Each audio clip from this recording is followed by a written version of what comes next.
आरोही, हमें तुरंत तुम्हारे मायके के लिए निकलना होगा। तुम्हारे भैया का फोन आया था। तुम्हारी दादी नहीं रही। जतिन ने अपनी पत्नी से कहा।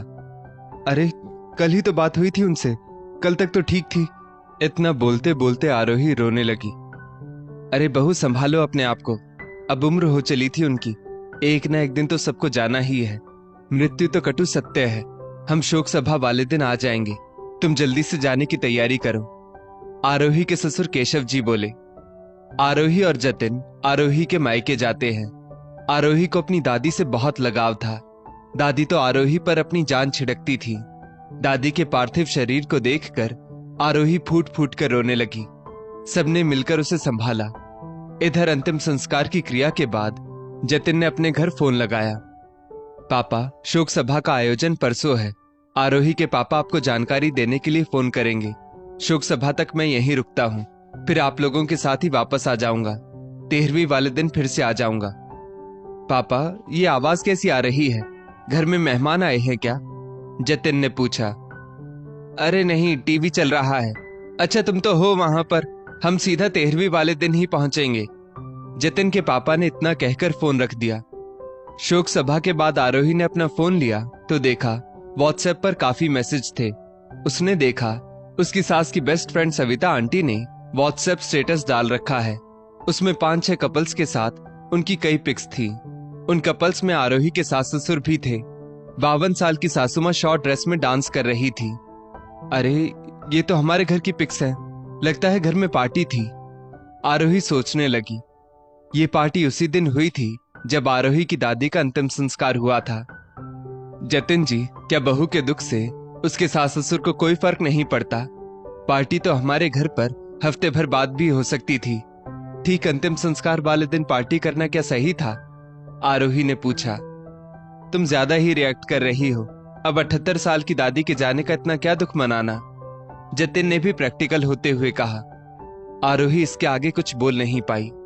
13वीं वाले दिन आरोही के सास ससुर जरूर आए। घंटे 2 घंटे रुककर बेटे बहू को साथ लेकर चले गए।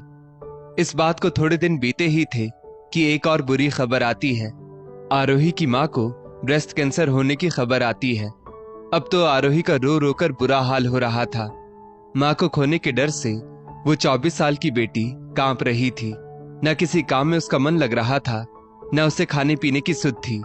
मां से मिलकर तो वो आ गई, पर उसका मन, उसकी आत्मा उसकी मां के पास ही रह गई। 23 साल अपनी मां के आंचल के साए में पली बड़ी एकदम से कैसे अपने आप को संभाल पाती? पर आरोही के ससुराल वाले उसकी स्थिति नहीं समझ पा रहे थे। अरे, कब तक दुखी होती रहोगी? इलाज तो चल रहा है ना तुम्हारी माँ का। अब घर में मनहूसियत ना फैलाओ। जाओ, जरा कुछ अच्छा बनाओ। आज मीठा खाने का मन कर रहा है। सूजी का हलवा बना दो और डिनर में छोले भटूरे बनेंगे।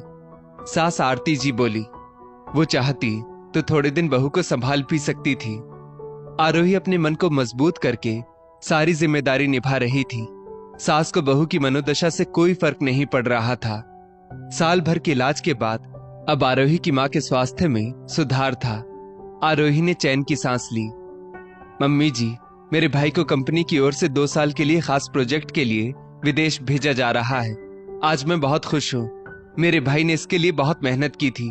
उसकी सैलरी भी दुगनी तिगनी हो जाएगी। उसका भविष्य बन जाएगा। एक रोज आरोही ने अपनी सास से कहा, तुम तो ऐसे खुश हो रही हो जैसे तुम ही विदेश जाने वाली हो और सैलरी का मोटा चेक तुम्हें मिलने वाला हो। विदेश जा रहा है तो जा रहा है। कितने लोग जॉब के लिए विदेश जाते हैं, इसमें कौन सी बड़ी बात है? आरती जी बोली। आरोही का सारा उत्साह ठंडा पड़ गया। आरोही पास के मंदिर में भगवान को भोग चढ़ाना चाहती थी। मम्मी जी, इस खुशी में मैं भगवान को लड्डुओं का भोग लगाना चाहती हूँ। भगवान ने हमारे परिवार पर कृपा जो बरसाई है। आरोही बोली। लड्डू बनाने की क्या जरूरत है? वो हमारे पड़ोसी बेटा होने की खुशी में सोन पापड़ी का डिब्बा दे गए हैं ना, उसी में से 2-4 पीस मंदिर में चढ़ा देना। आरती जी बोली। आरोही को बहुत गुस्सा आ रहा था। वो सोच रही थी कि उसके ससुराल वाले कैसे हैं। बहू की खुशी, उसके दुख से उन्हें कोई लेना देना ही नहीं है। मम्मी जी, आप भी मेरे साथ मंदिर चलेंगी? आरोही ने पूछा। नहीं, तुम ही हो आओ, आरती जी बोली। आरोही ने मंदिर के पास की ही मिठाई की दुकान से एक पाव पेड़े लिए और पूरी श्रद्धा से भगवान को भोग लगाया। वो अपने भाई की तरक्की के लिए भगवान को लाख लाख धन्यवाद दे रही थी। आरोही को दिल में दर्द था कि उसके ससुराल वाले उसको अपना नहीं मानते, क्योंकि उसके सुख दुख से उन्हें कोई मतलब ही नहीं रहता था। थोड़े दिनों बाद सुबह सुबह आरती जी के फोन पर उनके भतीजे का फोन आया। फोन रखते ही आरती जी रोने लगी। क्या हुआ मम्मी जी, आप रो रही हैं? आरोही ने पूछा। बहू, मेरे छोटे भाई नवीन का एक्सीडेंट हो गया है। वो अस्पताल में एडमिट है। उसके लेफ्ट पैर की हड्डी टूट गई है। कम से कम 3 महीने का प्लास्टर रहेगा। मैं कल ही उसे देखने जाऊंगी। हफ्ता 10 दिन उसके पास रुक कर आऊंगी। तुम यहाँ सब संभाल लेना, आरती जी बोली। आरोही ने हाँ में सिर हिला दिया। शाम को बेटा जतिन घर आता है। उसे भी उसके मामा के एक्सीडेंट की जानकारी दी जाती है। जतिन आरोही से कहता है, तुम अभी तक तैयार नहीं हुई? हमें मेरे बॉस की बेटी की शादी में जाना है। हमें व्यवहार करने जाना होगा। जतिन ने कहा, पर हम कैसे जा सकते हैं? देखा नहीं आपने, मम्मी जी मामा जी के एक्सीडेंट से कितनी दुखी हैं। मैं ऐसे में मम्मी जी को छोड़कर शादी में नहीं जा सकती। हमारा जाना जरूरी है। हम थोड़ी देर बॉस और उनकी वाइफ से मिलकर आ जाएंगे। और वैसे भी माँ को बुरा नहीं लगेगा। तुम्हारी दादी के अंतिम संस्कार वाले दिन ही तो उन्होंने घर में पार्टी रखी थी। तुम जाओ, जल्दी तैयार हो जाओ, जतिन ने कहा। आरोही फटाफट तैयार होकर आती है। उसे तैयार देख आरती जी गुस्से में लाल पीली होते हुए कहती है, बहू, तुम में इंसानियत नाम की चीज है या नहीं? आज ही मेरे भाई के एक्सीडेंट की खबर आई है। वो अस्पताल में एडमिट है और तुम पार्टी में जा रही हो। मम्मी, जाना जरूरी है। हम थोड़ी ही देर में आ जाएंगे। आप तो बहुत प्रैक्टिकल हैं। आरोही की दादी के अंतिम संस्कार वाले दिन आपने घर पर पार्टी रखी थी। जब आरोही की माँ को कैंसर हुआ था तब भी आपको उसके दुख से कोई फर्क नहीं पड़ा। आरोही के ममेरे भाई के एक्सीडेंट की खबर से भी आपके चेहरे पर शिकन नहीं आई। फिर आज आप क्यों अपनी बहू को नसीहत दे रही हैं? जतिन ने अपनी माँ को सच्चाई का आईना दिखाया। जतिन और आरोही शादी में जाते हैं। बॉस से मिलकर उनकी बेटी को आशीर्वाद देते हैं और तुरंत घर वापस आ जाते हैं। कुछ महीनों बाद आरती जी अपने घर पर किटी पार्टी रखती हैं। आरोही सास के कहे अनुसार किटी पार्टी की सारी तैयारियां उत्साह से करती है। तभी आरती जी की सहेली सविता का फोन आता है। आरती, मुझे माफ करना, मैं आज किटी में नहीं आ पाऊंगी क्योंकि मेरी बहू के पापा की तबीयत ठीक नहीं है। वो अस्पताल में एडमिट है, समधी हॉस्पिटल में एडमिट है और मैं किटी में जाऊं मन नहीं मानता। बहू अभी ही निकली है अपने पापा को देखने।